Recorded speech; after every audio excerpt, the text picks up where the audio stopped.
The sounds of that day are what I remember most.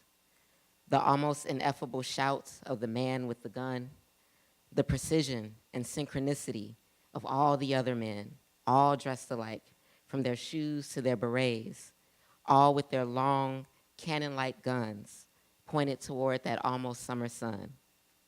At least that's what my 4-year-old mind remembers most. And the instrument, the sound of that golden instrument that another man played while the wind danced through the grass beneath our feet. I'd never heard sounds like these before. Maybe on TV whenever I watched those Muppet shows, or maybe when I sat with Dad while he watched his Westerns. Dad. That's what I called my granddaddy. My own special name for him. He was average in height and build, dark mahogany skin, coarse curly hair that was growing into more salt than pepper. He loved cake and laughter. He worked hard. Sometimes in the early morning when it was time to pick up Mom and her mom from the plant, I would ride with him in his Chrysler down Kedzie, up the hill where I'd close my eyes and inhale the smell of fresh baked cookies wafting through the air.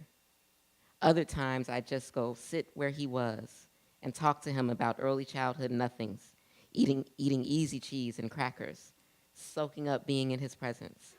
I loved my Dad, adored everything about him. He's who all those sounds were for. That's why we were all there that day. Did I mention the colors? There was that blanket with the red and white stripes and the blue patch with all those white stars, and that they had draped over the fancy thing that Dad was in.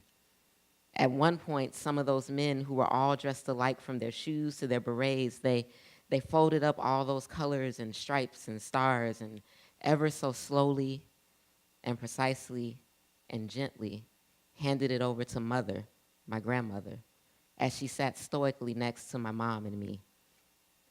I've been thinking about him a lot lately. I've been thinking of how one of my very first memories in life run along the contours of his face and the solemnity and ceremony of what that flag signifies. And I've been wondering, seeing as I'm a woman now and I've lived a little and lived in this America for a little while, where can I find for myself a reflection of myself in all the signs and symbols of this nation I call home? I wonder, in the words of Anna Julia Cooper, not a statement, but a question, when and where do I enter? Life has taught me that for the woman, young and black and mothering, learning and working, leading and living, every brush against systems and within systems is met with attempts to degrade, humiliate, frustrate, to crush. Over and over again in narrative and in praxis, it is made clear that the story of the black woman who lives with the tensions and juxtapositions of being in this American context, whose life looks and feels and sounds like mine, the non-mainstream, non-consumable, non-neat and nice story. That black woman, there seems to be no room for her in the sacrosanct language of the founding of this nation. A nation her and her great-grandmama and them effectively founded on the labor of their limbs and the fruit of their wombs. The wounds run deep, and the wounds persist.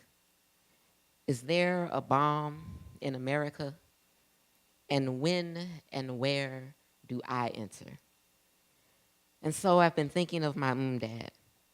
Every image I've ever had or dreamed or imagined about America, it unfurls right back to him. He gave me America. Behind the sounds, the ceremony, folded within the seams of the flag as it waves, breathing in the very soil teeming beneath my feet, there will always and first be Dad. His story and his love for us. His living let me know that this nation and all her rich ideals is mine too. And when America is yours, justice is not something to be begged for. It is an expectation. It is required. He lifted up the phrase among these rights from the Declaration. He highlighted we and the people a more perfect union, established justice for ourselves and our posterity, he articulated us. Black, survivors of Jim Crow, descended from those who were enslaved, as part of that we, that people, that union. This is where I enter.